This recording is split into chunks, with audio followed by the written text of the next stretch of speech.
नमस्कार दोस्तों, कैसे हो आप सभी लोग। मैं आपकी फ्रेंड निहारिका बिस्ट आपका फिर से स्वागत करती हूँ आपके ही ब्लॉग में। तो दोस्तों, आज हम लोग जा रहे हैं घूमने जू। क्या आप लोग भी रेडी हैं मेरे साथ चलने के लिए? तो चलो चलते हैं। तो चलिए दोस्तों, अब मैं आपको जू की सैर करवाते करवाते एक इंटरेस्टिंग सी स्टोरी सुनाती हूँ। आप लोगों को बहुत मजा आएगा सुनने में भी और देखने में भी। तो चलिए कहानी को शुरू करते हैं। कहानी के लेखक हैं सुप्रीत सैनी जी। यह कहानी दोस्तों दो पहाड़ों की है। वैसे तो यह दोनों साधारण पहाड़ों जैसे ही दिखते हैं, पर उनके जीवन में अन्य पहाड़ों की तुलना में एक महत्वपूर्ण अंतर था। दोनों एक विशाल सागर के बीच में खड़े थे। चारों ओर जहां तक आंख दौड़ाकर देख सकते हैं वहां तक देखें, सिर्फ नीले पानी का नीले आसमान से मिलन नजर आएगा। बाकी दुनिया में क्या चल रहा है इससे बेखबर ये दोनों अपना जीवन सागर के बीच बिता रहे थे। बस गर्मी के दिन जब आते तो उत्तर से आते परिंदे अपना सुख दुख बांट कर जाते। 6 महीने बाद जब मौसम बदलता तो वही परिंदे उत्तर जाते हुए दक्षिण का हाल बताते, क्योंकि सागर के बीच रहते दोनों को बाहर की कोई खबर नहीं होती। परिंदों का इंतजार वो बेसब्री से करते। जब आते जाते पंछी उन्हें बताते कि धरती पर ऐसे भी पहाड़ हैं जो पंछियों की उड़ान से भी ऊंचे हैं, तो दोनों की आंखें फटी की फटी रह जाती। एक बार एक पंछी ने छोटे पहाड़ को रेगिस्तान के बारे में बताया। जब शाम ढलने पर उसने बड़े पहाड़ को बताया कि लगता है दुनिया में ऐसी भी जगह है जहां पानी की एक बूंद तक नहीं है। तो बड़ा पहाड़ चिढ़कर बोला, कुछ भी मान जाएगा क्या? जरा अपने आसपास नजर दौड़ाकर देख और बता कि पानी के अलावा तुझे क्या दिखाई देता है। अक्ल से भी काम ले लिया कर कभी। छोटे को जब भी अपनी मूर्खता पर शर्म आती तो वो सिर झुकाकर पानी की ओर देखने लगता। छोटे ने जन्म के कुछ समय बाद ही बढ़ना बंद कर दिया था। परिणाम स्वरूप पानी की सतह से कुछ 20 फुट ऊंचाई पर उसका शिखर था। उसके विपरीत बड़ा काफी हट्टा कट्टा था। अपनी 100 फीट की ऊंचाई से दूर दूर तक देखकर छोटे को दुनिया की होनी अनहोनी बताता। पानी की सतह के नजदीक छोटे पहाड़ में कुछ खांचे बनकर रखे थे। जब पानी की लहर आती उसके साथ आई मछलियां उन खांचों में फंस जाती। इस तरह जो भी उन्हें मिलता मिल बांट कर खा लेते।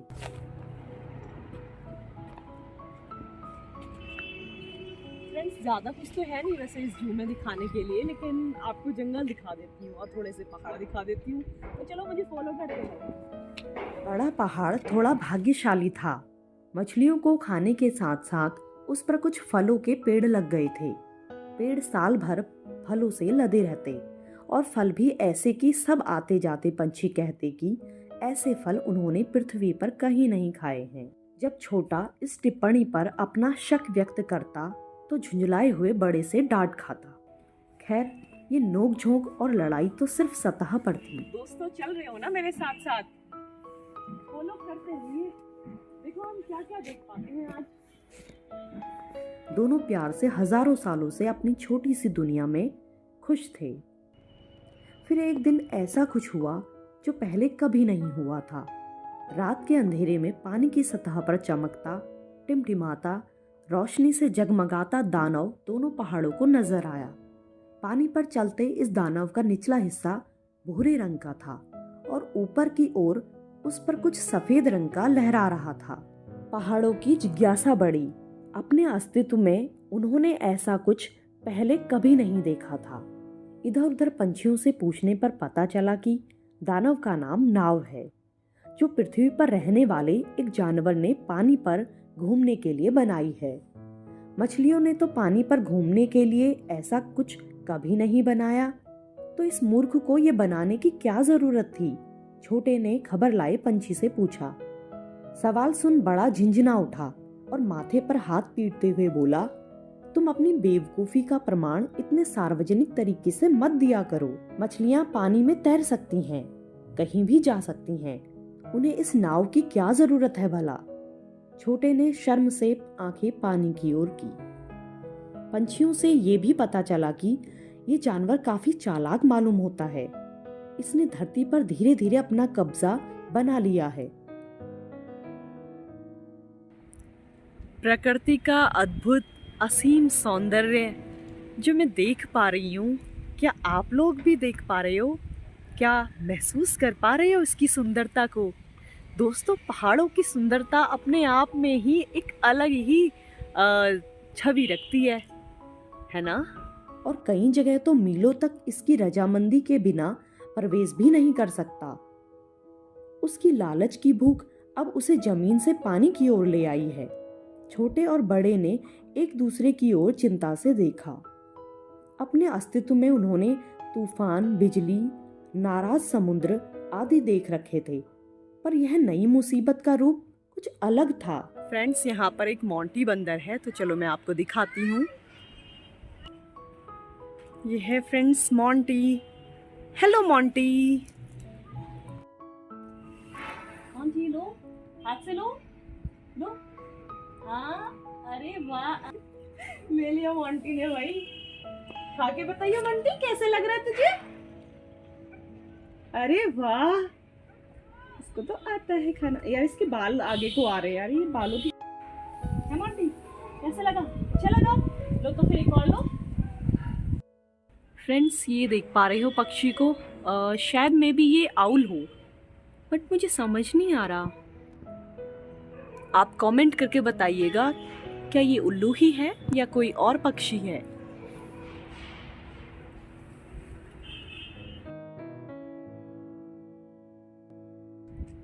आजा आजा।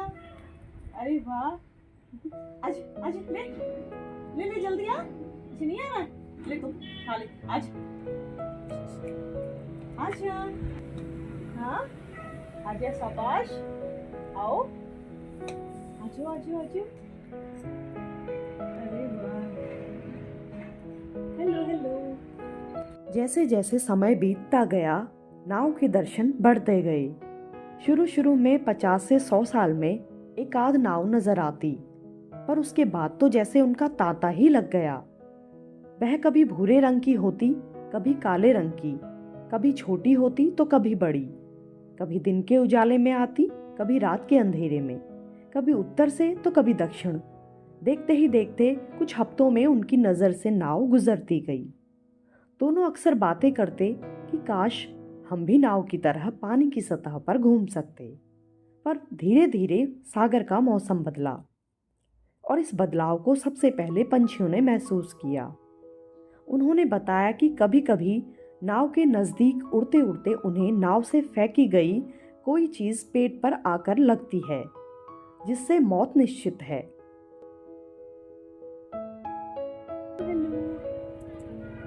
कुछ खाना है?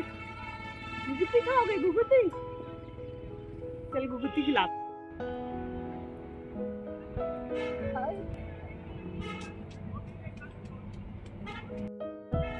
हमें तो याद नहीं किसने खाया था लास्ट टाइम। लो लो।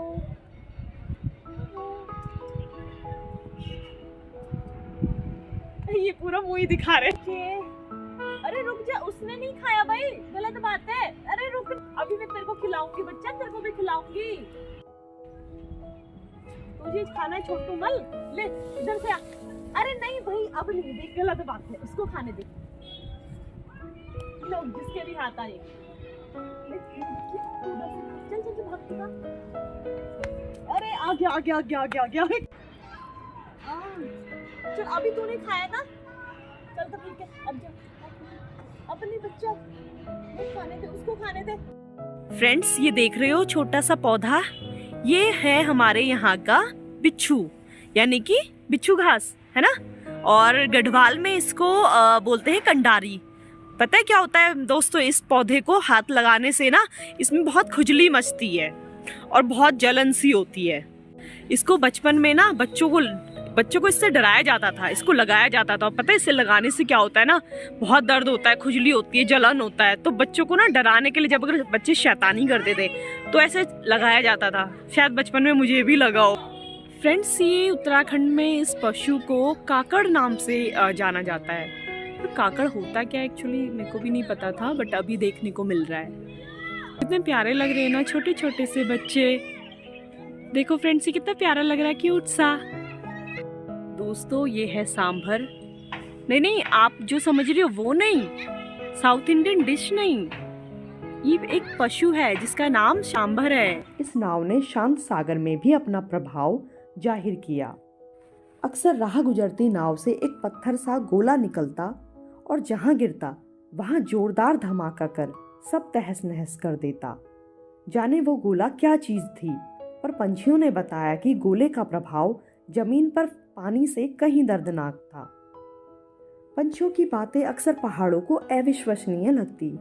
उन दिनों वह शाम को ढलते सूरज को देखते हुए सोचते थे कि पानी पर चलने वाली नाव बनाने वाला और पानी और धरती पर आग के गोले फेंकने वाला ये जानवर कैसा दिखता होगा। फ्रेंड्स देख रहे हो आप हिरन को, कितने प्यारे लग रहे हैं ना ये। और पता है ये सारे इकट्ठे क्यों हो गए हैं? क्योंकि हमने इनको घुघुते खिलाए ना, और खजूर। और पता है इन्हें इतने पसंद आ गए हैं कि एक दूसरे से लड़ाई कर रहे हैं। कोई कह रहा मैं खाऊंगा, वो कह रहा मैं खाऊंगा। पर कोई निष्कर्ष नहीं निकलता। सोचते सोचते दोनों की आंख लग जाती। एक रात की बात है, दोनों सो रहे थे। अचानक हवा में उड़ता हुआ एक विशाल गोला आकर ठीक छोटे पहाड़ के सर पर गिरा। आग की एक ऐसी लहर उठी कि रात के सोते काले सागर पर कुछ क्षणों के लिए एक पीली चादर चढ़ गई। जब अंततः धुआं साफ हुआ तो घबराए हुए बड़े ने छोटे की ओर देखा तो वहां सिर्फ पानी था। तो दोस्तों उम्मीद है कि आप लोगों ने मेरे साथ को और जू को बहुत एंजॉय किया होगा, है ना। तो दोस्तों अब हम लोग बहुत जल्द ही मिलेंगे नेक्स्ट ब्लॉग में। तो चलो चलते हैं आप घर की ओर। दूर जाती नाव देख वो अपना संसार उजाड़ने के स्रोत को समझ गया। उदास बड़ा आज भी पानी की परछाई में छोटे को ढूंढता है। तो दोस्तों कहानी यहीं पर समाप्त होती है। आप सभी लोगों को यह कहानी कैसी लगी कमेंट करके ज़रूर बताइएगा।